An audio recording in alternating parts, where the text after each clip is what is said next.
so Michael Johnson, you know Michael Johnson? Yes. The gold spikes. One of the he was at that time the fastest man in the world. He was in the 200 and the 100. Yeah. I broke his record, by the way. Soda flex. He has created a new league. He's called it Grand Slam Track. This league hires athletes to come run at 4 track meets over a year. And then they can take money depending on if they win. What place they get, they can take home even more money. This is the closest thing we've ever had to a professional league in track and field. So how does it work? We're kind of a little at odds right now. Oh, you want the bigger piece of the pie. It's not even that. It's that he doesn't want to give me it. I've worked very long to increase my value in this sport. Okay. When he came to me and asked me to be a part of it, he gave me a number, and we said that number is not a fraction of what my worth is right now. And this is before the Olympics. We came back to him after the Olympics. I said, I still like what you're doing. I'd like to be a part of it. But if I'm not going to financially gain on one side, I have to market-wise get value from it. And at the time, he could not give me enough reason in my head to believe that I was going to market-wise get enough value from it.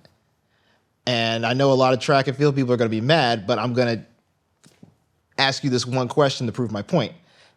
Have you ever heard of Grand Slam Track? No, I have not. And that proves my point. And I've heard of. Do not Michael feel Johnson. bad. Yeah. This is only proving that we need to do better. We need to step up. That there needs to be a higher level of marketing, storytelling, and and pushing the product. Have you heard of Sprint? Like the pin drop sprint? No. The Netflix. That's funny because I like that because I do remember that, but I know a lot of people. Can you hear me now? Can you hear me? Yeah. Good. I haven't heard that reference in a long time. Anyway, no, the Netflix series that they made for track and field as the Olympics was building up, it was called Sprint. And it was number 1, it was number 2 in the world for like 4 or 5 weeks.